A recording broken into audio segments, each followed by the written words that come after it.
मंत्र पाठ। ओम सहनाववतु सहनौ भुनक्तु सह वीर्यं करवावहै तेजस्विनावधीतमस्तु मा विद्विषावहै। ओम शांति शांति शांति।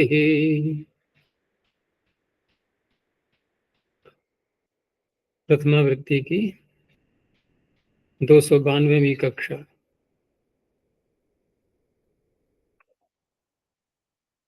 चतुर्थ अध्याय के द्वितीय पाद के 50 सूत्र हो गए। पहले पीछे से पूछना है तो पूछो।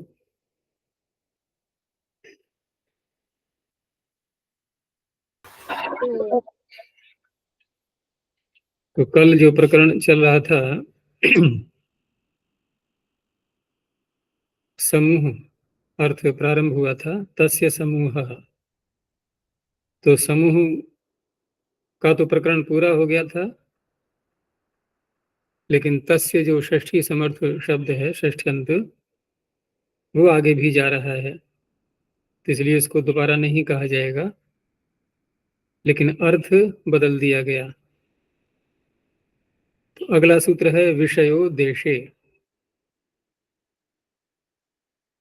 विषयः प्रथमैकवचनान्तं, देशे सप्तम एकवचनान्तं। तस्य पीछे से ले ही लेंगे तो षष्ठी समर्थात् प्रातिपदिकात् विषयः इत्यस्मिन् अर्थे यथा विहितं प्रत्ययो भवति देशे अभिधेये, अथवा स चेद् विषयः देशो भवति, अथवा हम यूं भी कह सकते हैं कि देश विषयो देशे एक साथ बोल सकते हैं, विषयो देशः इत्यस्मिन् अर्थे, या यूं कह सकते हैं कि देश विशेषवाचिनः प्रातिपदिकात्। तो तात्पर्य वही निकलेगा सबका कि जो विषय जिसको कहा जा रहा है, अर्थात जिस विषय अर्थ को लिया जा रहा है अभिधेय के रूप में, वो विषय क्या होना चाहिए? तो देश होना चाहिए। तो जब यहाँ पर ये कहा जा रहा है कि विषय देश होना चाहिए, इसका अर्थ है विषय कुछ और भी होता है, नहीं तो आवश्यकता क्या थी कहने की देश, अगर विषय का अर्थ केवल देश होता। तो विषय अलग अलग अर्थों में आता है, ये बहुअर्थ शब्द है। इंद्रियों से जो गृहीत होते हैं उनको क्या बोलते हैं? उनको भी कहते हैं विषय। हमारी जो 5 इंद्रियां हैं, उन 5 इंद्रियों के द्वारा जो ग्राह्य क्या है वो विषय। जैसे श्रोत्र का विषय शब्द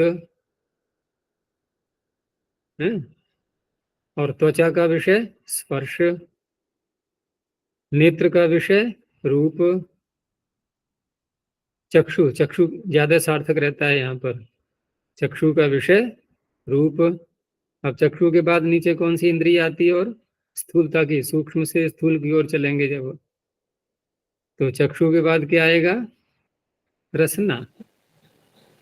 रस, रसना का विषय रस। उसके बाद फिर घ्राण आता है, घ्राण का विषय गंध। तो शब्द स्पर्श रूप रस गंध, उसी क्रम से इंद्रियां, तो ये भी विषय कहलाते हैं। और किसी किसी का किसी एक ग्रंथ पर, विद्या पर अधिक अधिकार हो जाता है, तो हम वहां भी कहते हैं कि ये इसका विषय है, ये तो इसका विषय है, इसमें तो बोल ही देगा ये। लेकिन यहां जो लेना है हमें, ये जो देश है स्थान रहने का, इसलिए जो ग्रामों के जो समुदाय बन करके जो पूरा एक स्थान बनता है, उस ग्राम समुदाय अर्थ में भी विषय शब्द आता है, इसलिए यहाँ पर देश शब्द कहना पड़ा साथ में।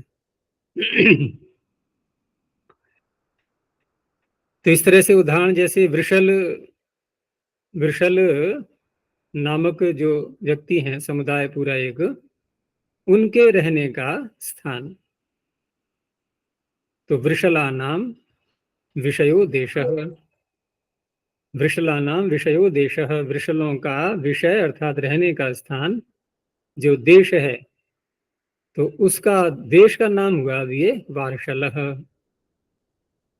यवना नाम विषयो देशः, यावन, यवन जहाँ रह रहे हैं वो यावन हो गया।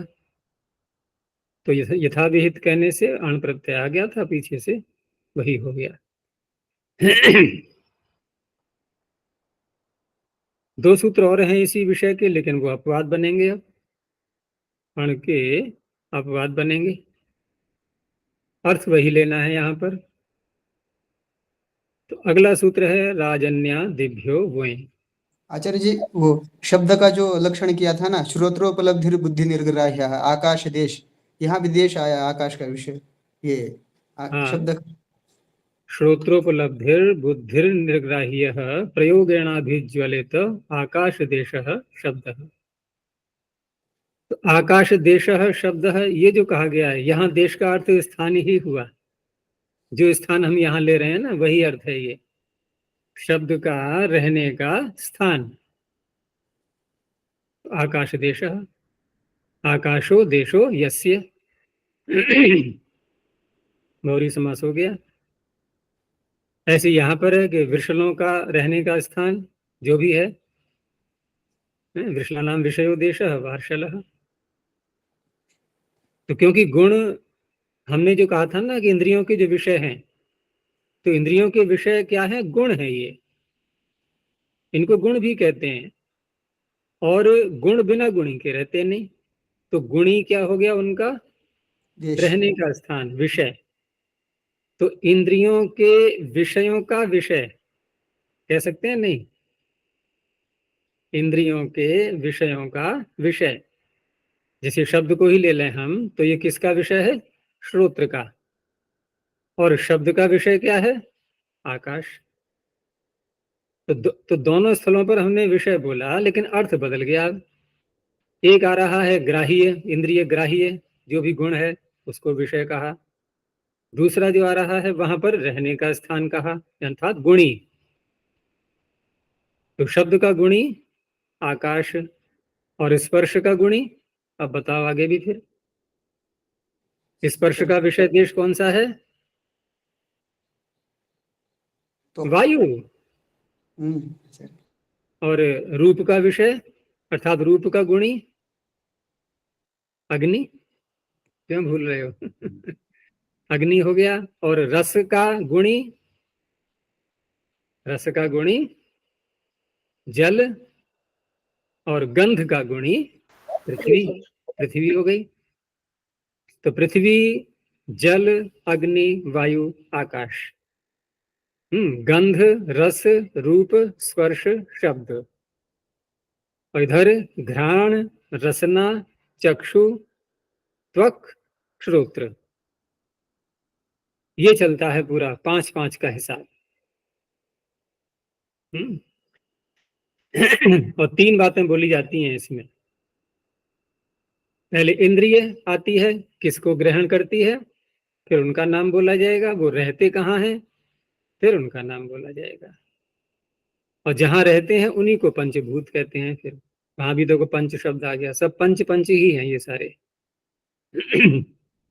इसलिए इसको एक अलग शब्द दिया गया है, पंचीकरण प्रक्रिया। 5-5 का पूरा एक संबंध जोड़ा जाता है आपस में। लेकिन मन ऐसा है जो इन 5 विषयों को पकड़ता है फिर, क्योंकि ये सारी इंद्रियां अपने अपने विषय को ग्रहण करके अपने पास नहीं रखती हैं। ये किसको सौंप देती हैं? मन को। अब मन का कार्य है फिर आगे क्या करना है उनका, वो जीवात्मा तक पहुंचाएगा या नहीं पहुंचाएगा या क्या करेगा, विश्लेषण करके, वो सारा उसका कार्य है। चलो आगे देखते हैं। राजन्या दिभ्यो वही हो गया, देखो अपवाद। तो राजन्यादिभ्यः पंचमी बहुवचनांतम वहीं प्रथमैक वचनांतम। इसमें कुछ शब्द पढ़ दिए हैं, राजन्यादि गण बना दिया है। पहला शब्द राजन्य हो गया, इनके राजाओं के जो संतानें हैं, राज श्वशुराद यत, पीछे हम सूत्र पढ़ चुके हैं, यत प्रत्यय करके बनता है। तो राजन्यादिभ्य, पीछे से जो अस्य आ रहा है, सोस्य निवासः, तो अस्य ले लेंगे तो षष्ठी समर्थेभ्य प्रातिपदिकेभ्यो विषयो देशे इत्यस्मिन् अर्थे वही प्रत्ययो भवति। पीछे कैसे अर्थ किया था? वहां पर जब कहा गया था कि विषयो देशे, तो विषय को अलग कर दिया, विषय इत्यस्मिन् अर्थे, और अंत में कह दिया है सचेत विषयो देशो भवति। यहाँ एक साथ बोल दिया है, तो इस तरह से अलग अलग तरह से कह सकते हैं। अब वही प्रत्यय हो गया है, तो राजन्यों का रहने का स्थान, राजन्यानाम विषयो देशः राजन्यकः, देवयानानाम विषयो देशः दैवयानकः, देवयान शब्द है। और भी हैं इसमें शब्द, थोड़े से 10-15 शब्द हैं लगभग।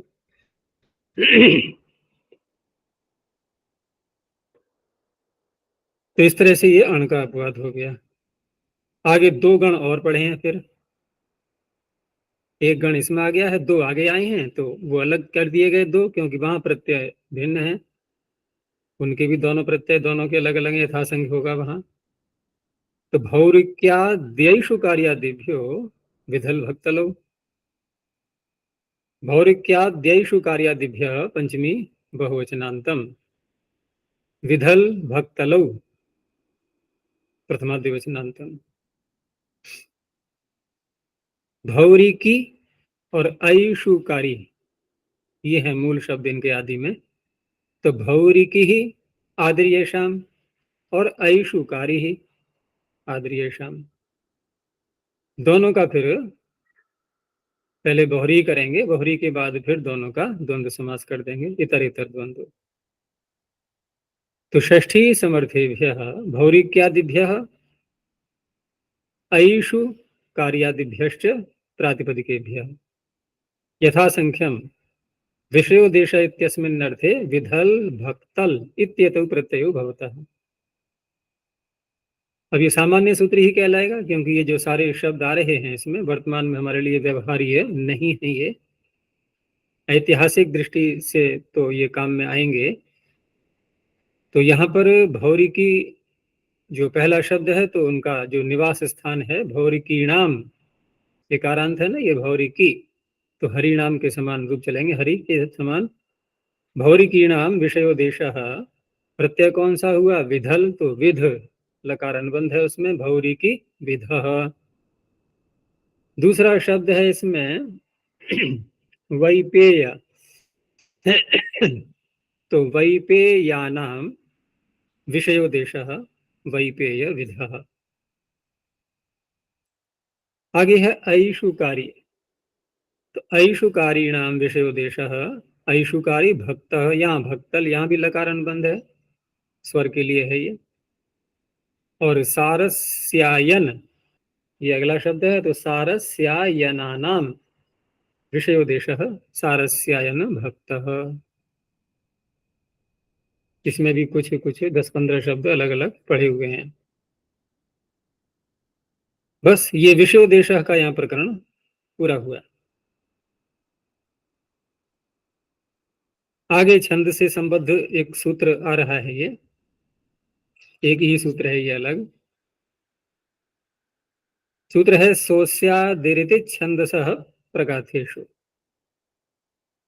सह प्रथमैक वचनांतम अस्य षष्ठीक वचनांतम आदि ही प्रथमैक वचनांतम इति अव्ययपदम छंदसः पंचमेक वचनांतम प्रगाथेषु सप्तमी बहुवचनांतम।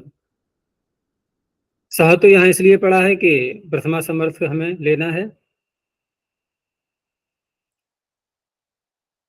ठीक है ना। और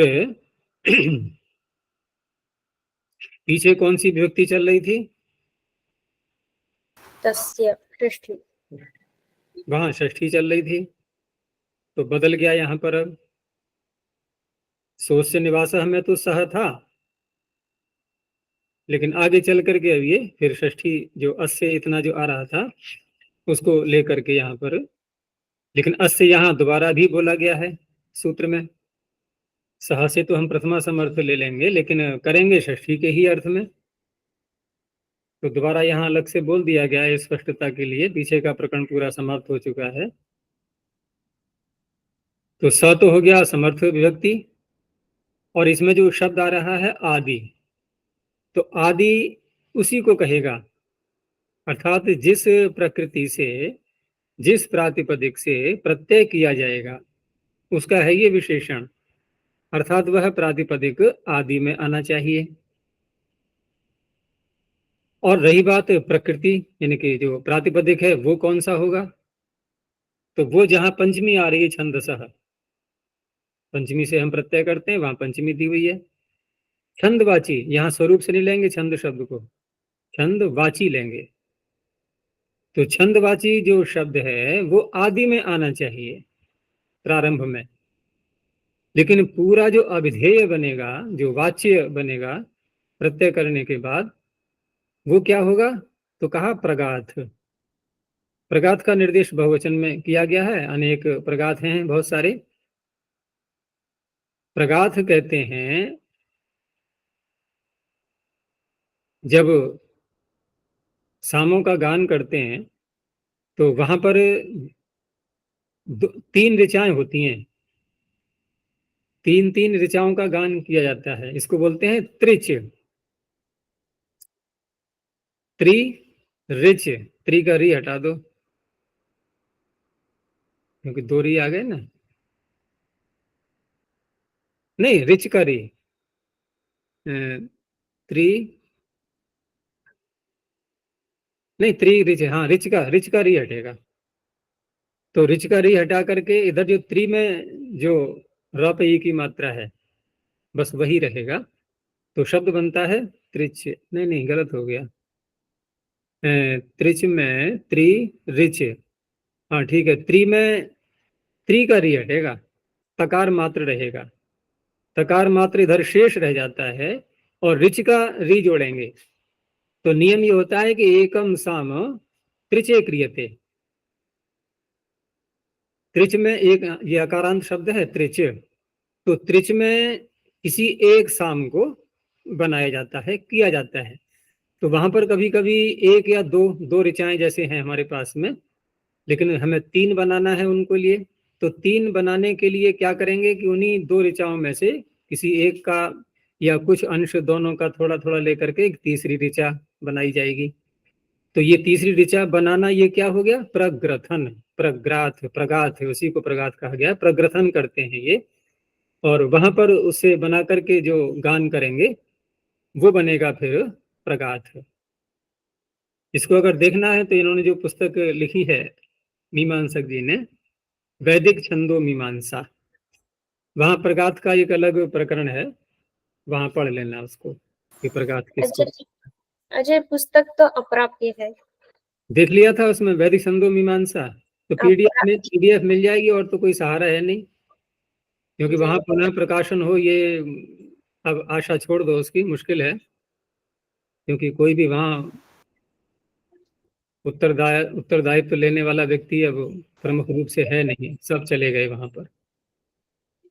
अजय लेकिन बहुत अच्छे अच्छे पुस्तक हैं, बहुत अप्राप्य है उस सूची में। वो जो पीछे की हैं वो सब समाप्त होती जा रही हैं, क्योंकि ये छपी ही कितनी थी, कोई 1000 छपी, कोई 500 छपी, कोई 2000 छपी, ऐसे छपती थी, क्योंकि इनकी मांग ही नहीं थी इन पुस्तकों की, बहुत कम, कभी कभी किसी ने लिया तो लिया। जो मैंने किया था संपादन शायद वो भी उपलब्ध नहीं है, गणरत्नावली वो भी शायद अप्राप्य ही होगी मुझे लग रहा है।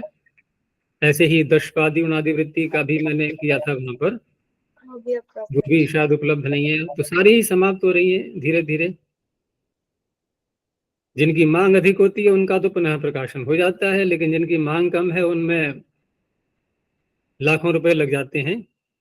1000 2000 भी छपवानी हो तो बहुत पैसा लगता है, तो इतना कौन फंसाएगा वहां पर, फिर 50 60 साल में जाके बिकेंगी वो। इतना लंबा इन्वेस्टमेंट कोई करेगा नहीं वहां,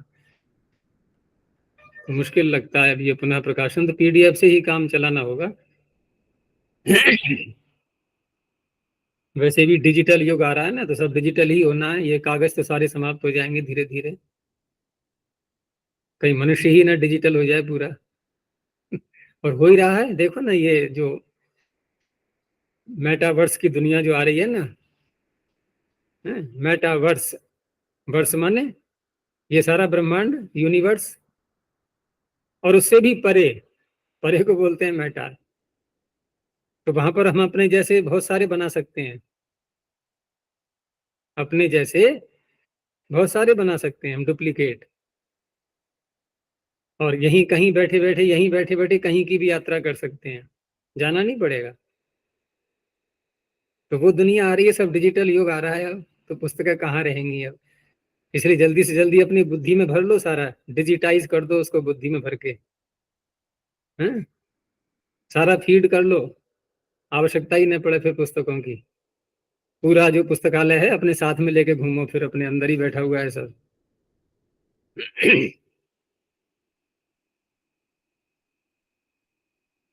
तो कहाँ पे थे हम? हाँ, ये सोस्यादिति। तो यहाँ पर जो है ना, प्रगाथ, प्रगाथ को कहने के लिए, अर्थात प्रगाथ बनेगा अविधेय। देखो, अविधेय में हमेशा सप्तमी डालते हैं पाणिनि, जैसे यहाँ प्रगाथेषु, पीछे था देशे, है ना, जहाँ सप्तमी आती है क्या बन जाते हैं? अविधेय। यानी इनको कहने के लिए प्रत्यय का विधान किया जा रहा है। जहां पाणिनि इति लगा देते हैं सूत्रों में, तो वहां ये समझ लेना कि ये शब्द हम अपनी मर्जी से कोई प्रत्यय ऐसे करके नहीं बनाएंगे, अपितु व्यवहार में, प्रयोग में कहीं आ रहा है, कहीं उपलब्ध है, पहले से बना हुआ है, वहां पर उसी का ही प्रयोग करना है। तो इति का तात्पर्य होता है विवक्षाधीन, यानी कि जैसा प्रयोग हो चुका है, बस जैसा उपलब्ध है उसी का प्रयोग करना है। आचार्य इसमें था सास्मिन पौर्णमासी थी। सास्मिन पौर्णमासी थी, वहां पर तो खैर वो भी इतने ही है, क्योंकि नक्षत्र बहुत सारे हैं, लेकिन फिर भी हम 12 नक्षत्रों के आधार पर ही तो मासों का नामकरण करते हैं, सारे नहीं है, बस जो हैं वही बोलने हैं हमें। अपनी ओर से कोई और नया नहीं बनाना है कुछ भी, उसका निर्धारण हो चुका है। इति माने ऐसा, ऐसा समझ लो ना, इति माने ऐसा, कैसा? जैसा दिख रहा है तुम्हें, हमें बना के नहीं दिखाना है, जैसा दिख रहा है। तो सूत्र का अर्थ बनेगा, स से हम प्रथमा समर्थ ले लेंगे, प्रथमा समर्थात, और प्रातिपदिक कौन बनेगा? छंदसः, पंचमी आ रही है, तो छंदोवाचिनः प्रातिपदिका। अब उसमें समर्थ व्यक्ति कौन सी आएगी? तो अस्य सूत्र में दिया है, तो षष्ठी अर्थ है। यथा वेतम प्रत्यय भवति, है प्रगाथेषु अविधेयेषु कह दें, या स चेत प्रथमा समर्थ प्रगाथः स्यात्, ऐसे भी कह सकते हैं। अब यहां पर प्रगाथ अविधेय बनेगा, और ये बता ही दिया मैंने कि छंदवाची प्रातिपदिक होना चाहिए, लेकिन साथ में जो सूत्र में कहा है ना आदि शब्द, तो इतना एक विशेषता इसमें लाई गई, क्योंकि ये छंद का बनेगा विशेषण। वह छंद इन यत् तत् प्रथमा समर्थम छंदश्चेत तद आदिर्भवति, वह जो प्रथमा समर्थ जिससे हम जिससे प्रत्यय कर रहे हैं, वो छंदवाची जो शब्द है वो आदि में होना चाहिए। जैसे उदाहरण के लिए पंक्ति छंद को लिया, पंक्ति छंद में कितने अक्षर होते हैं? पंक्ति छंद, अच्छा अच्छा। 40। देखो पंक्ति शब्द का ही अर्थ है जिसे 5 पाद होते हैं। ये पंच शब्द का कुछ अंश दिखाई दे रहा है नहीं पंक्ति में? पंच का अंश दिखाई दे रहा है, तो 5 पाद इन्होंने जो दिया है यहाँ पर 40 अक्षरों का दिया है, तो 40 अक्षरों का है, तो अगर 5 से भाग करें तो कितना बनेगा? 8 8। 40, तो 40 अक्षरों का होता है। और अक्षर शब्द को मैंने पीछे भी बताया है, कई प्रसंगों में ये बात आई हुई है कि हम जो अक्षर और वर्ण शब्द का प्रयोग करते हैं, तो वर्णोच्चारण में जब हम रहेंगे तब तक तो अक्षर वर्ण को समानार्थक मान लो, लेकिन जब छंदों में प्रवेश करेंगे तो वहां ये थोड़ा अंतर आएगा। वर्ण तो एक इकाई हो गई, जो हम 63 वर्ण बोलते हैं, उसमें विसर्जनीय भी एक वर्ण है, अनुनासिक भी एक वर्ण है, अनुस्वार भी एक वर्ण है। ये सारे वर्ण ही तो हैं, लेकिन व्यवहार में हम इनको वर्ण कहाँ बोलते हैं। अगर किसी से पूछा जाए कि राम कितने वर्ण है इसमें, तो गिन के क्या बताएगा वो कि रेफ है, आकार है, मकार है और अकार है। विसर्जनी को अलग बोलने में उसको थोड़ा झिझक लगेगी कि क्या इसको वर्ण बोला जाए कि ना बोला जाए, लेकिन वास्तव में तो वर्ण है। वो 63 में गिनती आ रही है उसकी, देखो। उसको हटा दें तो 62 रह जाएंगे। तो इस तरह से हम जब छंदों में वर्ण और अक्षर को देखते हैं तो वहां पर अक्षर का जो व्यवहार होता है वो स्वरों के लिए होता है। तो पंक्ति अर्थात छंद जो है 40 वर्ण वाला, ये जिस प्रगाथ के आदि में है, जो प्रगाथ बनाया हमने, जो प्रग्रथन किया गया था, उसमें प्रथम छंद जो है वो कौन है? पंक्ति। अब उस पूरे प्रगाथ का नामकरण हो गया एक, क्या? पांक्तः प्रगाथः। पंक्ति से अण प्रत्यय हो गया, यथाविहित। अनुष्टुभ, ये तो बहुत प्रसिद्ध है, इससे ज्यादा प्रसिद्ध तो कोई है ही नहीं। और छंदों की संख्या में कौन सा छंद है ये? 7 छंद हैं प्रमुख। मैं सारे छंदों को नहीं बता रहा हूं, सारे तो फिर 104 हैं। प्रमुख छंद कितने हैं? 7। उसमें पहला कौन सा आता है क्रम से? एक सूत्र है अथर्ववेद में, वो मंत्र पूरा। और मंत्र ऐसा है कि छंदों के अतिरिक्त उसमें है ही नहीं कुछ और, छंदों का नाम ही नाम है। 7 छंदों को इकट्ठा करके, संधि करके और बहुवचन में बोल दो उनको, द्वंद्व समास करके, मंत्र बन गया तुम्हारा, याद हो गया अथर्ववेद का। तो क्रम क्या है? गायत्री, उष्णिक, अनुष्टुप, बृहति, पंक्ति, त्रिष्टुप और जगति। 3 3 और 1 ऐसे करके याद कर लो, भूलोगे भी नहीं। गायत्री, उष्णिक, अनुष्टुप, बृहति, पंक्ति, त्रिष्टुप और जगति। अब इसको एक साथ बोल दो, गायत्र्युष्णिक, अनुष्टुप, बृहति, पंक्ति, त्रिष्टुप, जगत्य। हो गया मंत्र। ढूंढ लेना अथर्ववेद की सूची में। गा से, गकार से देख लेना। और संधि भी कहाँ, एक ही स्थान पर तो हुई है, गायत्री और उष्णिक में, और तो कहीं नहीं है। गायत्री, उष्णिक, अनुष्टुप, बृहति, पंक्ति, त्रिष्टुप, जगति में बहुवचन कर दो, जगत्य। अब रही बात इनमें वर्णों का क्रम, वो अक्षरों का क्रम क्या रहेगा? तो प्रारंभ होता है 24 से। पहले में 24, फिर 4 4 बढ़ाते जाओ, 24, फिर 28, फिर 32, 36, 40, 44 और 48। बस 7 हो गए, 48 तक। फिर इनके अवान्तर भेद आते हैं, वो अलग हैं। 4 4 भेद इनके और बनेंगे, एक अक्षर कम, 2 अक्षर कम, 1 अक्षर अधिक, 2 अक्षर अधिक। उनके विशेषण फिर अलग अलग हैं, निश्चित और भूरिक, विराट और स्वराट। तो 7 पंजे 35 ऐसे बन गए। तो ये तो अलग हो गए, लेकिन जो 104 हैं वो फिर उसमें पढ़ना है पूरा, तो वैदिक छंदो मीमांसा को देखना, फिर वहां सब दिया हुआ है। तो ये अच्छा, 104 ये वेद के ही है छंद? 104 वेद के ही है? लौकिक? लौकिक में तो इतने नहीं आते, लौकिक में कुछ अलग और भी हैं। जैसे अनुष्टुप तो चलता ही है लोक में, बहुत प्रसिद्ध है ये, अनुष्टुप तो चलता ही है। लेकिन और जो नाम आते हैं कि शिखरणी है, इंद्र वज्रा है, ये हैं सारे, इनकी परिगणना, यद्यपि पिंगल छंद शास्त्र में लौकिक छंद भी दिए हुए हैं, वैदिक छंद भी दिए हुए हैं, लेकिन लौकिक छंदों में जो संरचना की जाती है छंदों की, वहां पर एक अलग जो सूत्र है, यमाता राजभान सलगम, जो बनाया गया है लोक में, ये उसका तो नहीं है, छंद शास्त्र का, पिंगल छंद सूत्र का।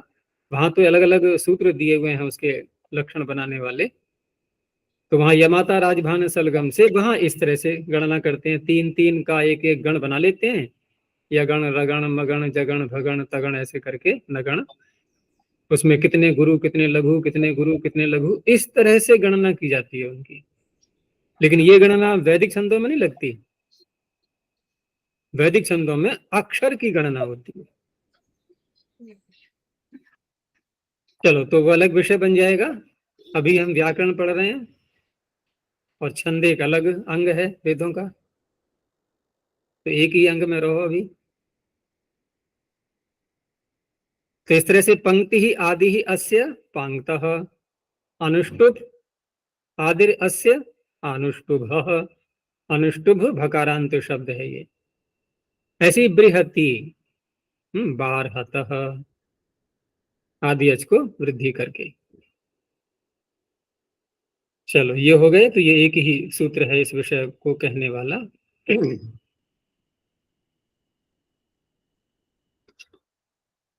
इसमें दिया है नीचे के तांड्य ब्राह्मण में प्रगाथों का वर्णन अधिक है, क्योंकि तांड्य ब्राह्मण सामवेद का ही ब्राह्मण है, ठीक है ना। और चारों वेदों के अलग अलग ब्राह्मण ग्रंथ हैं। उसमें छांदोग्य ब्राह्मण, तांड्य ब्राह्मण, ये सब सामवेद के कहलाते हैं। छांदोग्य उपनिषद भी वो छांदोग्य ब्राह्मण का ही एक भाग है, उसी का भाग। अगला सूत्र एक अलग विषय को लिए हुए है। अब संग्रामे प्रयोजन योद्धेभ्य। अब यहाँ पीछे से केवल सो अस्य इसी को लिया गया है बस। संग्रामे सप्तमे क्वचनांतम, प्रयोजन योद्धेभ्य पंचमी बहुवचनांतम। अब यहाँ प्रातिपदिक कौन सा है जिससे प्रत्यय करना है, वो दे दिया है शब्द प्रयोजन और योद्धि। तो यहाँ पर स्वरूप से नहीं लेना है, प्रयोजन का भी अर्थ लेना है एक प्रकार से, यानी प्रयोजन वाची, ठीक है ना। और योद्धि भी, ये भी स्वरूप से नहीं लेना है, योद्धि वाची। और संग्राम रहेगा उसका अर्थ, यानी कि जो अभिधेय बनेगा वो युद्ध का, लड़ाई का, संग्राम का, संग्राम बनेगा उसका अभिधेय। तो सूत्र का अर्थ बनेगा कि प्रयोजन योद्धि समानाधिकरणेभ्यः प्रथमा समर्थेभ्यः प्रातिपदिकेभ्यः अस्य इति षष्ठे अर्थे संग्रामे अभिधेय यथा वेतम प्रत्ययो भवति। अब जैसे किसी महिला को लेकर के संघर्ष उत्पन्न हुआ, ये भी सब ऐतिहासिक विषय कहलाएंगे। तो महिला का नाम था भद्रा। यहाँ भद्रा का अर्थ वो नहीं है कल्याणकारिणी, नाम है किसी का, और उसको प्राप्त करने का प्रयोजन था। उसको प्राप्त करने के लिए जब दो पक्ष बन जाते हैं किसी एक वस्तु को प्राप्त करने के लिए, तो संघर्ष हो जाता है, तो युद्ध होने लगा उनमें। तो संग्रामे प्रयोजन भद्रा प्रयोजनम अस्य संग्रामस्य, अर्थात इस संग्राम का जो प्रयोजन था वो भद्रा को प्राप्त करना था। तो पूरे संग्राम का ही नाम हो गया भाद्रः संग्रामः। सुभद्रा से सौभद्रः। एक शब्द दिया है इसमें गौरी, गौरी मित्र। तो गौरी मित्र में जो मूल शब्द रहेगा, क्योंकि स्त्रीलिंग का लेना है ना, पुरुषों को प्राप्त करने के लिए कहीं संघर्ष नहीं होता, महिलाओं को प्राप्त करने के लिए होता है। तो गौरी मित्री, ये भी कोई स्त्रीलिंग का शब्द है, गौरी मित्री। धन में आती है ना आचार्य जी, स्त्री भी धनों में गिनी जाती है ना, स्त्री। हाँ, तो ये गलत है ना, यही तो है, तभी तो संग्राम हो रहा है। अगर ये नीति के अनुसार चलें, नियमों के अनुसार चलें, क्योंकि संघर्ष कहाँ होता है, जहां हम नीति विरुद्ध कोई कार्य करते हैं तब संघर्ष उत्पन्न होने लगता है। यानी दोनों पक्षों में से कोई एक पक्ष तो नीति विरुद्ध जाएगा ही, कभी कभी दोनों भी जाते हैं। अगर कोई धर्म के लिए युद्ध कर रहा है तो इसका अर्थ है एक व्यक्ति अधर्म की तरफ जा रहा है। कभी कभी दोनों ही अधर्मी बन जाते हैं, तब भी संघर्ष होने लगता है। जैसे यहाँ दोनों ही गलत हैं ये। हाँ, अगर कोई जबरदस्ती कर रहा है, छीन रहा है, तब तो खैर सुरक्षा करनी ही है, बचाना है, तो संग्राम तो वहां भी होगा। तो वहां एक धार्मिक है, एक अधार्मिक कहलाएगा। तो गौरी मित्री में जो दीर्घिकारांत शब्द है ना, उसी को बोलेंगे गौरी मित्री प्रयोजनम अस्य। प्रयोजन नपुंसकलिंग में ही आता है हमेशा। तो गौरी मित्र, यस्य पीछे लग गया है। अब आया दूसरा जो शब्द है सूत्र में, योद्ध्री। तो योद्ध्री का तात्पर्य युद्ध करने वाला। तो युद्ध करने वाले जो समूह हैं उनके नाम अलग अलग प्रकार के, जैसे अहिमाल एक नाम हुआ, अकारांत अहिमाल शब्द, और एक पूरे समुदाय का नाम है। होती है ना विभिन्न जो अवान्तर प्रजातियां हो जाती हैं बहुत सारी, उनके अलग अलग समुदाय बन जाते हैं। तो अहिमाल एक पूरा समूह है और वो युद्ध करने वाले हैं, किसी संग्राम में वो योद्धा बन गए हैं। तो अहिमाला बहुवचन है ये, अहिमालाः योद्धारः अस्य संग्रामस्य। तो संग्राम का नाम हो गया आहिमालः। ऐसे ही दूसरा शब्द है स्यंदनाश्व। तो स्यंदनाश्वाः योद्धारः अस्य संग्रामस्य स्यांदनाश्वः, आदि अच को वृद्धि हो गई। ऐसे ही भरत शब्द तो बहुत प्रसिद्ध है ये, और यहाँ पर हम कौरव पांडवों को भी सब भरत गोत्र वाले हैं ये, इनको भरत कह के बोलते हैं। तो ये जब किसी संग्राम में योद्धा बनेंगे, बनेंगे क्या, बन चुके हैं, तो वहां पर इनको कहा जाएगा कि भरताः योद्धारः अस्य संग्रामस्य। तो उस संग्राम का नाम क्या होगा फिर, भारत। तो वही ग्रंथ का नाम पड़ गया फिर भारत। यहाँ इन्होंने टिप्पणी में दिया भी है कि ये जो महाभारत बोलते हैं ना, ये महाभारत एक अलग ग्रंथ है और भारत एक अलग ग्रंथ है। और दोनों की रचना तो व्यास ने ही की है, जो कृष्ण द्वैपायन व्यास थे उन्होंने ही की है, लेकिन अपने ही जीवन काल में उन्होंने दोनों को, क्योंकि होता है कोई ग्रंथकार पहले एक छोटा ग्रंथ बनाता है फिर थोड़ा विस्तार भी कर देता है उसका, कभी कभी सारे नहीं करते हैं, कुछ ग्रंथकार विस्तार भी करते हैं उसका। तो विस्तार में फिर महाशब्द जुड़ गया है, महाभारत, भारत और महाभारत।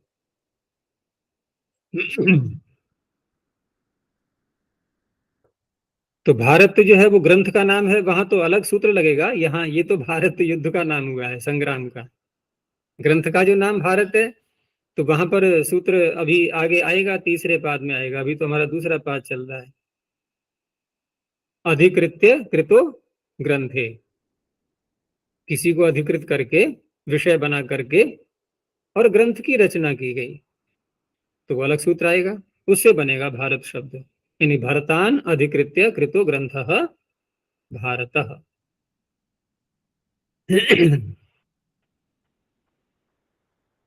तो ये हो गया, ये अलग सूत्र हो गया इतना विषय, इसमें से किसी की अनुवृत्ति आगे नहीं जानी है। आगे फिर एक अलग सूत्र है, वो भी स्वतंत्र है अपना अकेला ही। तद अस्याम प्रहरणम इति क्रीडायां मृणः, तत् प्रथमैक वचनांतम, अस्याम सप्तम एक वचनांतम, प्रहरणम प्रथमैक वचनांतम इति अव्ययपदम क्रीडायां सप्तम एक वचनांतम मृणः प्रथमैक वचनांतम। वही पहले की ऐसी शैली है यहाँ पर, जो पीछे सूत्र आया था ना, सोस्यादृपित छंदसः प्रकातेषु, वैसे ही ये सूत्र एक विशेष प्रकार का भी है। क्या विशेषता लगेगी इसमें,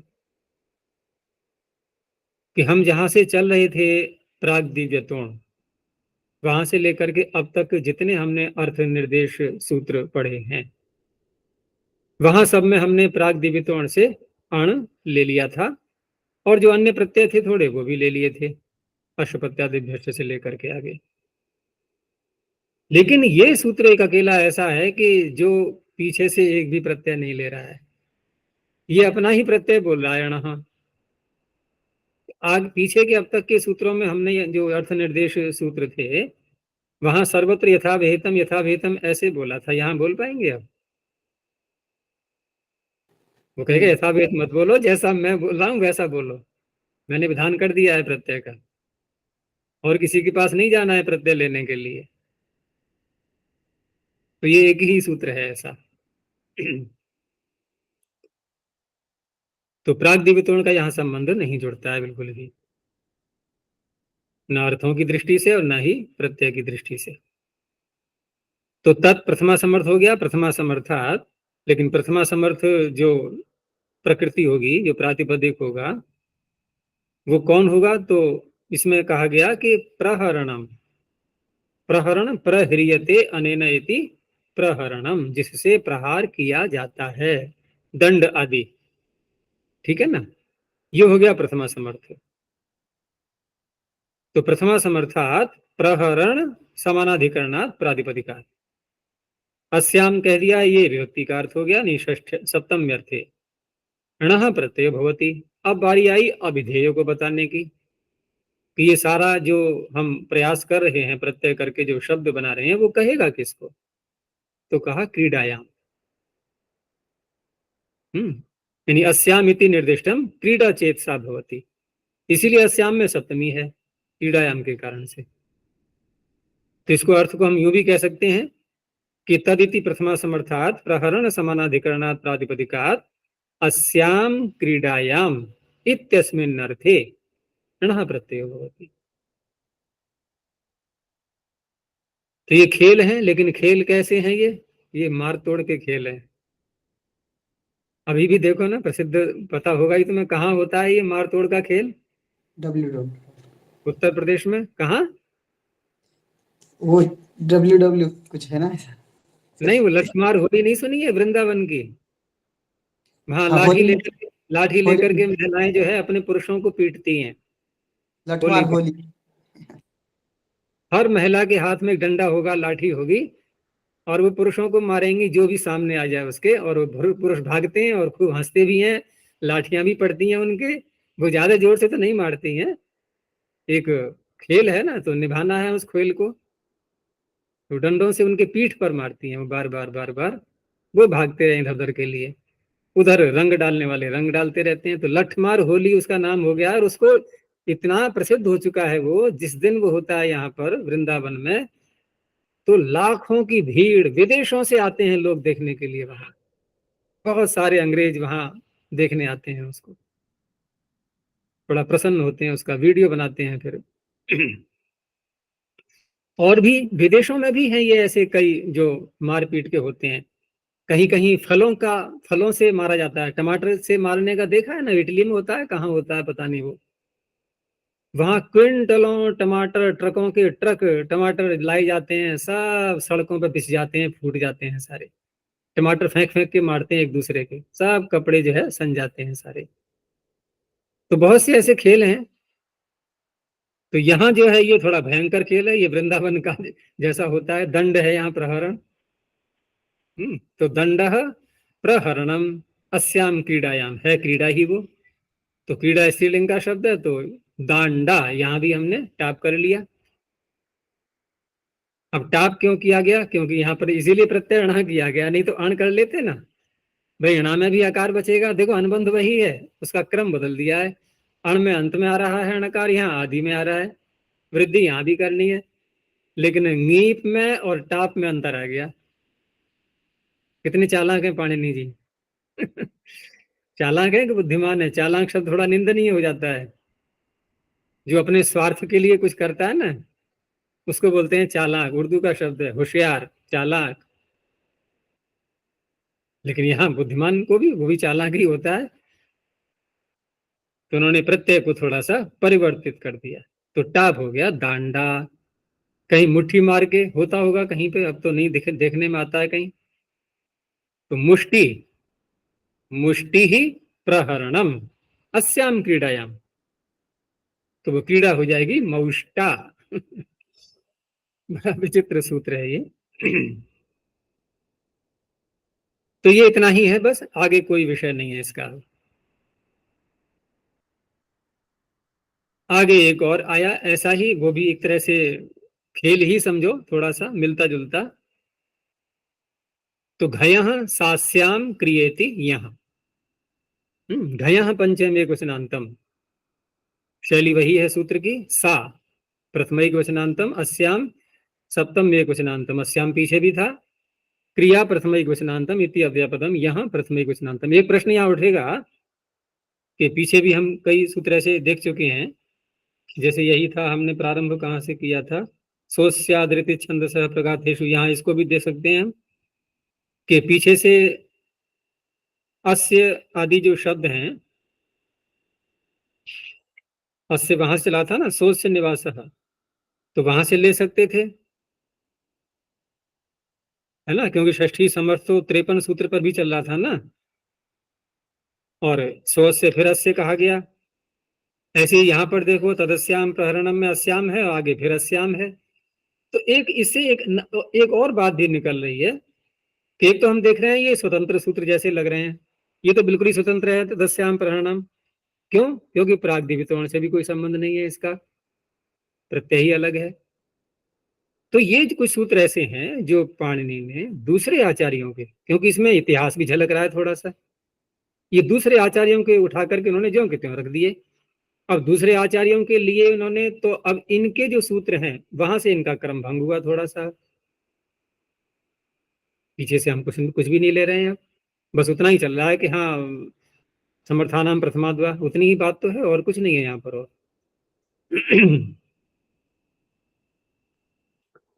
और एक चीज देखने की है इसमें कि हम समर्थानाम प्रथमाद्वा का जो अर्थ प्रायः करते आए हैं अब तक कि सूत्र में जो है प्रथम पद होना चाहिए वो, जिससे हम प्रत्यय कर रहे हैं, ठीक है ना। तो कहीं कहीं देखो, जैसे इसी सूत्र को ले लो, घयः सास्याम क्रियति, यहाँ तो यहाँ जो तद शब्द का जो रूप होता है, तदस्याम प्रहरणम में तो तद आ गया प्रारंभ में, इसमें है सा प्रारंभ में है कहीं, लेकिन सा प्रारंभ में न होने पर भी इतना तो है कि ठीक है दूसरे आचार्य का सूत्र है, कुछ तो थोड़ा रचना में अंतर आएगा, वो सूत्र में परिवर्तन नहीं करते पाणिनि एक सम्मान की दृष्टि से, क्योंकि नकल किसी की जाए तो पूरा पूरा उतारा जाए उसको ढंग से, जिससे उसका भी नाम बना रहे। लेकिन घय जो शब्द आ रहा है, ये सा को ही कह रहा है, ये प्रथमा समर्थ को ही कह रहा है, ये उसी का ही अंश है, ये एक प्रकार से घयंत प्रातिपदिक लेंगे यहां पर हम, वही प्रथमा समर्थ होगा। अब घयाम पंचमी इसलिए दे दी है क्योंकि प्रातिपदिक से प्रत्यय होता है, उस अर्थ को कहने के लिए पंचमी दे दी है, लेकिन वह प्रातिपदिक जो घयंत है वही प्रथमा समर्थ होगा, तो पूर्व में ही है एक प्रकार से देखा जाए तो इस तरह से घय तो प्रत्यय का नाम हो गया है, घयंतात प्रथमा समर्थात प्रातिपदिकात। लेकिन यहां पर साथ में ये भी है कि जो घयंत प्रातिपदिक लेंगे हम प्रत्यय करने के लिए, तो वो होना चाहिए क्रियावाची, ठीक है ना, क्रियावाची होना चाहिए, यानी कोई कार्य हो रहा हो, क्रिया के रूप में कुछ बताया जा रहा हो, और अस्याम जो है ये अर्थ निकलेगा उसका, अस्याम जो है ये अर्थ निकलेगा। तो प्रथमा समर्थात क्रियावाचन घयंतात प्रातिपदिकात अस्याम इति सप्तम्यर्थे यहाँ प्रत्यय भवति, इति यहाँ बोली दिया गया है, तो जो प्रसिद्ध शब्द बने हुए हैं उन्हीं को लेना है। अब अभिधेय क्या बनेगा इसका, तो अभिधेय का निर्णय स्वयं ही निकल आएगा, हम जब व्युत्पत्ति इसका विग्रह करेंगे। जैसे एक घयंत शब्द ले लिया, श्येन पातः, श्येन का गिराना, ठीक है ना, तो पत धातु से घय प्रत्यय करके पात बन ही जाएगा, और श्येन पक्षी का नाम होता है, तो श्येन पातः, श्येन पातः अस्याम क्रियायाम वर्तते, ये सूत्र के अनुसार हम विग्रह कर रहे हैं, अस्याम ले लिया, क्रिया ले लिया, अस्याम क्रियायाम श्येन पातः वर्तते, इस क्रिया में श्येन का पात किया जा रहा है।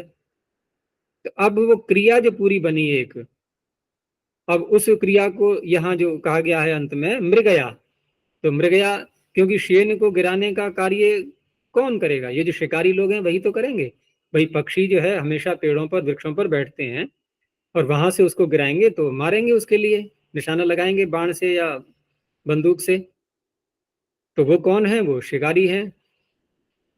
तो इसलिए जो क्रिया पूरी कौन सी हुई, ये हुई मृगया, तो मृगया का तात्पर्य शिकार करना, उसका नाम बनेगा श्यैनम पाता।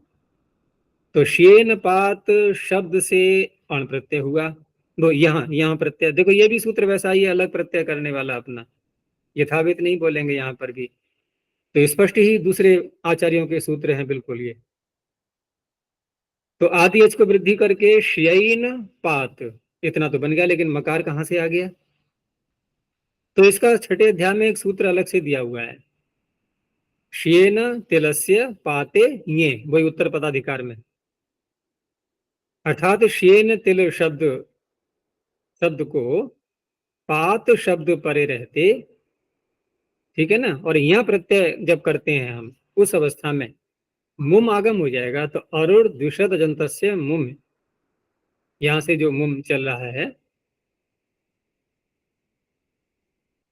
अरुण द्विषद अजंतस्य मुम, आगे इच एकाचों प्रत्यय काचेन पदंदरौ च कार्य सत्यागतस्य क्षेन तिलस्य पातेय। हाँ, श्येन तिलस्य पाते ये, तो इसी सूत्र से जुड़ा हुआ है वो सूत्र, और कहीं नहीं जुड़ेगा वो, क्योंकि यहीं पर कहा गया है यहाँ प्रत्यय, और यहाँ प्रत्यय कोई मांग रहा है वो, उससे मुमागम हो गया। तो शयनम पाता। दूसरा है तिलपात। अब ये कौन सी क्रिया है यहाँ पर? तो स्वधा इन्होंने दिया है।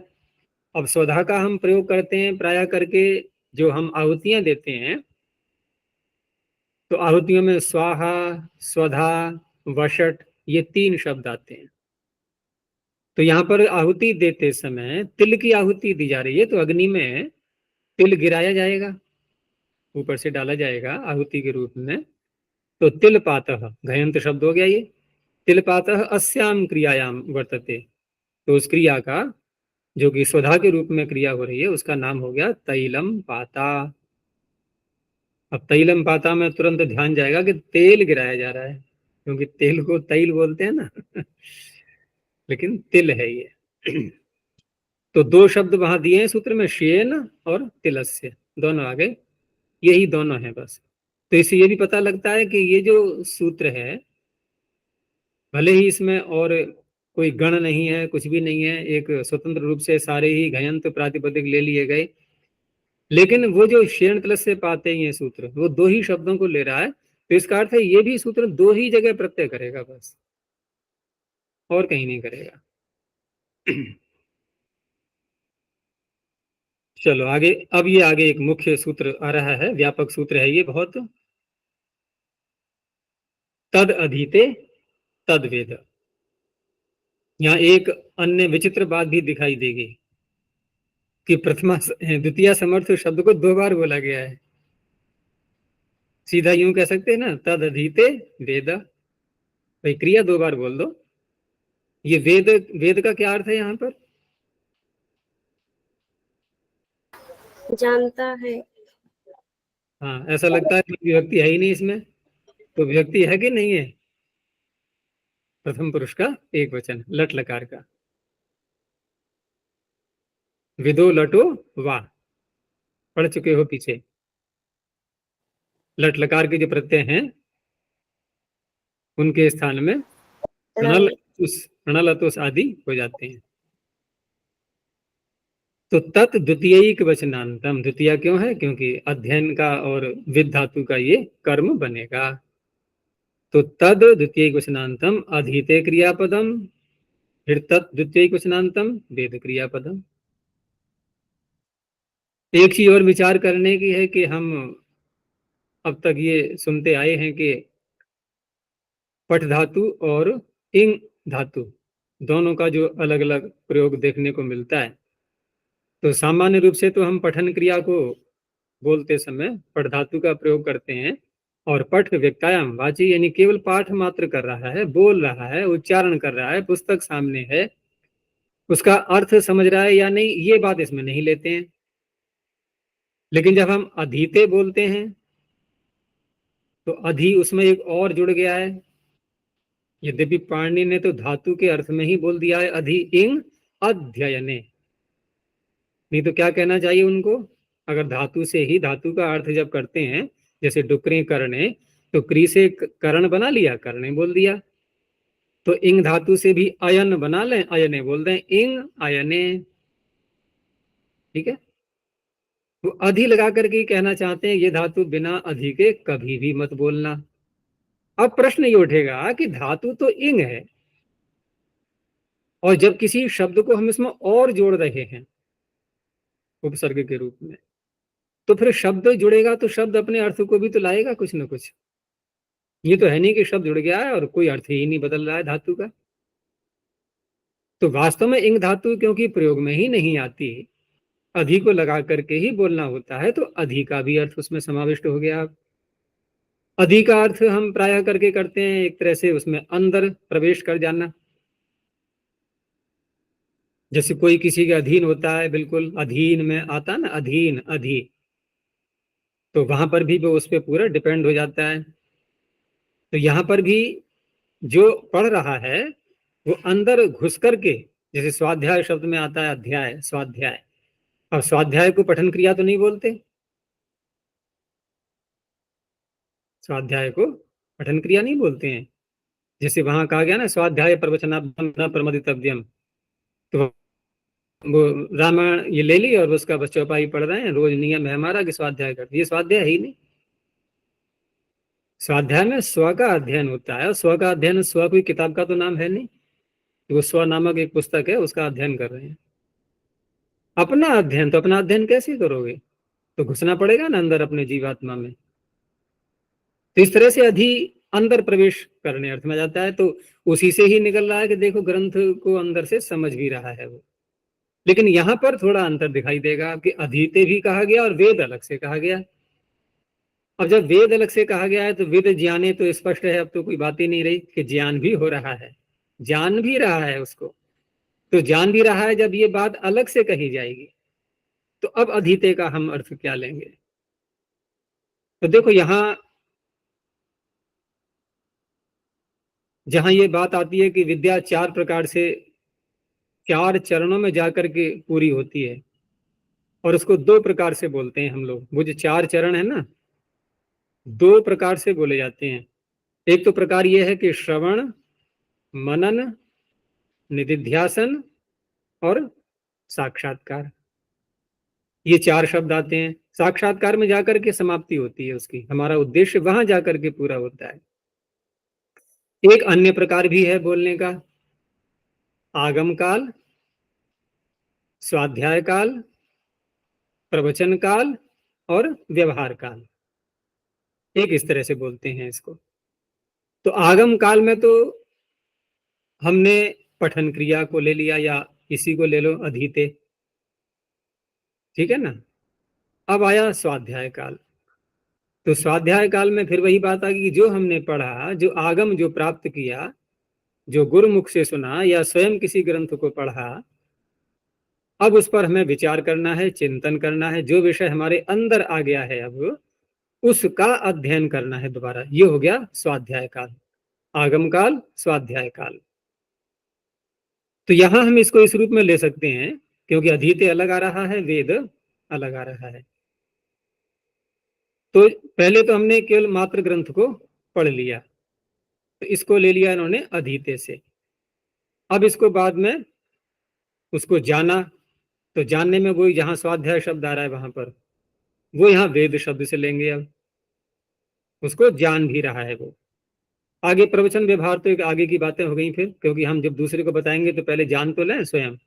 उसमें ये भी एक संकेत मिलता है, ये चार बातें कह करके, कि अगर हमें कभी किसी को कुछ बताना है, प्रवचन करना है, मंच पर ही ले लो, मंच पर जो प्रवचन होता है, तो कभी भी मिथ्या ज्ञान को लेकर के या आधा अधूरा ज्ञान को लेकर के उस विषय को मंच पर नहीं उठाना चाहिए। हम उस पर अभी अधिकृत नहीं हुए हैं बोलने के। हम जब अधिकृत हो पाएंगे जबकि हम दो श्रेणियां पार कर चुके हैं, आगम काल भी और स्वाध्याय काल भी। नहीं तो कैसे आ गया प्रवचन काल। यहाँ क्या होता है कि न जान करके भी और यूं ही जो है अज्ञान की बातें और मंच पर बोली जा रही हैं सर्वत्र। ये गलत है ये सारा। फिर दूसरी बात यह है कि अगर हमने प्रवचन किया है, बोला भी है दूसरों को, तो दूसरे लोग क्या करेंगे, हमारा परीक्षण करेंगे। और परीक्षण करेंगे तो यहाँ हमारा व्यवहार देखा जाएगा फिर हैं। अब बने तो आर्य समाज के मंत्री हैं, जब उनके घर पे जाके देखा गया तो वहां मकान में उनके एक कोने में मंदिर बना हुआ है, तो क्या निकलेगा, क्या प्रभाव पड़ेगा देखने वाले का। करे ये तो आर्य समाज के मंत्री हैं और यहाँ घर में क्या हो रहा है, ये यहाँ मूर्ति पूजा हो रही है। तो व्यवहार कुछ और, प्रवचन कुछ और। तो यहाँ जो हम अधीते वेद की बात कर रहे हैं, यहाँ अधीते को हम उस रूप में नहीं लेंगे, गहन अध्ययन वाला अर्थ नहीं लेंगे कि सामान्य रूप से हमने आगम काल कर लिया और वेद उसका अलग है।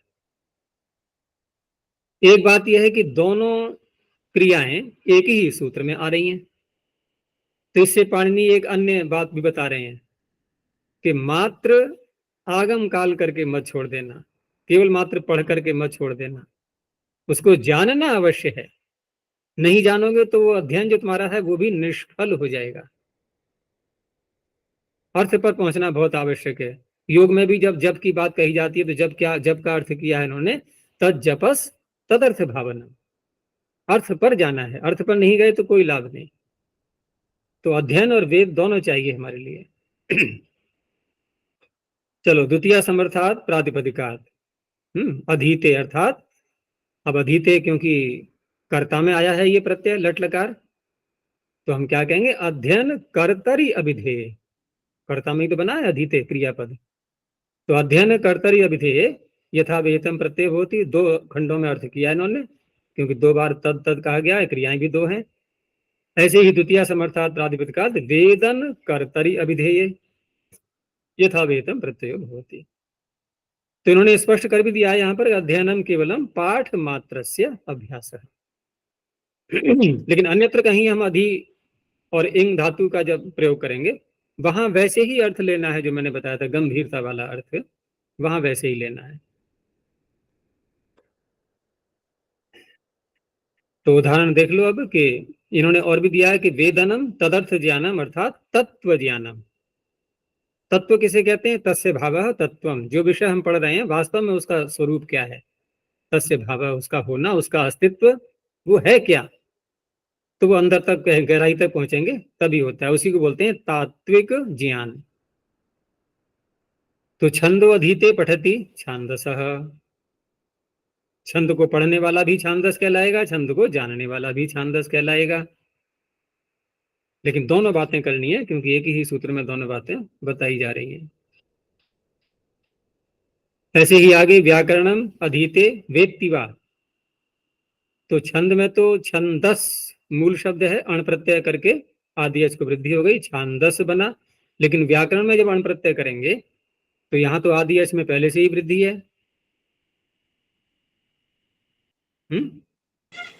आप क्या करेंगे, तो ठीक है यहाँ वृद्धि है, कुछ शब्द ऐसे भी आएंगे जहां वृद्धि नहीं भी होती आदियच में, लेकिन वकार यकार मिल जाते हैं पद के अंत में, ठीक है ना। यहाँ तो आदियच को वृद्धि भी है और वकार भी मिल रहा है पद के अंत में, तो वहां पर एक सूत्र जो आता है वो वृद्धि का निषेध करता है, अपवाद है वृद्धि का, न युवाभ्याम पदांताभ्याम। तो न का मतलब नहीं, क्या नहीं, वृद्धि नहीं होती, यहाँ तो पहले से ही वृद्धि है, हम रोक ही नहीं पाएंगे उसको तो। लेकिन दूसरा कार्य एक वो और कहता है, वो यहाँ कर लेंगे हम, कि पूर्वोत्ताभ्याम ऐच, हम वृद्धि को रोक रहे हैं लेकिन कुछ और आपको दे रहे हैं, क्या, कि उन पदांत यकार वकार से पूर्व, पदांत यकार वकार से पूर्व ऐच को जोड़ लेना। अब ऐच में आते हैं दो वर्ण। अच्छा, यहाँ पदांत यकार वकार का अभी बताएंगे। तो ऐच को जोड़ लेना, तो ऐच में आते हैं दो वर्ण, कौन कौन से, ऐ, अब उसको यथासंख्य कर दो उसको, यवाभ्याम, य से पूर्व है तो ऐ और वकार से पूर्व है तो औ, ठीक है ना। अब यहां देखो कि व्याकरण शब्द है, तो व्याकरण शब्द को पहले अलग अलग कर दो, टुकड़े कर दो उसके, वी आ करण, ठीक है ना, वी और आ, तो आकरण उधर हो गया, आकरण। अब वी को हमने किया यणादेश, तो यणादेश जब किया तो ई को य हो गया, तो वकार तो पहले से था, यकार और बढ़ गया इसमें। अब यकार जो बढ़ गया है तो प्रश्न ये है यहाँ पर कि सूत्र कह क्या रहा था, ये इसने कहा न वृद्धि नहीं होती, कहाँ नहीं होती, इसका उत्तर दो पहले। आदियच, देखो यहाँ वृद्धि प्राप्त हो कहाँ रही है, तुम ये मत देखो पहले से वृद्धि है, तुम ये समझ लो कि शब्द है व्याकरण, शब्द है व्याकरण, यूं समझ लो। तो वृद्धि यहाँ पर जो या में आ है उसी को तो प्राप्त होनी थी, अर्थात हमने जो वी और आकरण जो बोला था, तो आकरण में जो आ है, तो ये यदि ह्रस्व आकार होता है ये, तो इसी को तो वृद्धि होती, आदि अच यही तो बनता। तो इसने कहा कि पदांत यकार वकार से परे, पदांत यकार, पहले हम अर्थ करेंगे पदांत यकार वकार से परे वृद्धि नहीं होती आदि अच को। यानी कि आदि का अच यदि पदांत यकार वकार से उत्तर आ रहा है तो वृद्धि नहीं होगी। तो ये जो आ शब्द आ रहा है आकरण का, ये पदांत यकार वकार, पहले तो ये देखो यहाँ पर ये वकार पदांत में है या यकार पदांत में, इसका उत्तर दो पहले। यकार। क्यों वकार क्यों नहीं है? यणादेश कर दिया। पद था वी, ऐसे बोलो पहले, पद था वी का समास किया है, वी का आ का और करण का, तो वी का समास किया है तो वी पद है, और वी पद में जब यणादेश हुआ है तो पद के अंत में यकार ही तो है, वकार तो है ही नहीं। तो तेरा प्रश्न था कि ये यहाँ वकार आ रहा है, ये पद के अंत में नहीं है, तो यकार पद के अंत में है, उसके आगे जो आ रहा था उसको वृद्धि प्राप्त हो रही थी, उसको इसने रोका, यहाँ तो वृद्धि पहले से ही है। फिर दूसरी बात इसने कही कि पूर्व तो ताभ्याम, अब ताभ्याम में आ गए हम पदांत यकार वकार पर, तो यहां पर हमने ये निर्णय कर ही लिया था कि पदांत कौन है? यकार। उससे पूर्व तो ऐच में से ऐ आ जाएगा, तो वकार यकार के बीच में ऐ को रख दो अब, तो वही, और यकार में आ जुड़ गया, या करण, ऐसे बनता है। तो वैयाकरण है निरुक्तम अधीते वेत्ति वा नैरुक्त, यहां तो वृद्धि हो ही जाएगी आदि अच को।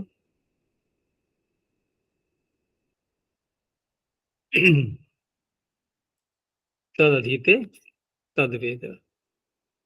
एक और ले ले, इसी से जुड़ा हुआ है ये भी। नहीं यार, ये तो दूर तक जाएगा, चलो यहीं तक रखते हैं अभी। ये जाएगा प्रसंग 65वें सूत्र तक, यहीं तक रखते हैं अभी। प्रणव ध्वनि। ओ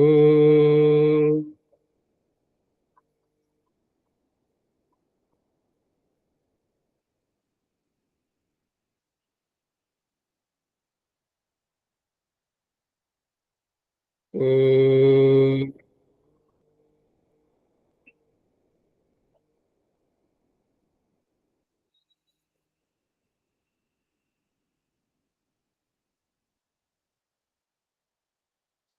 ओ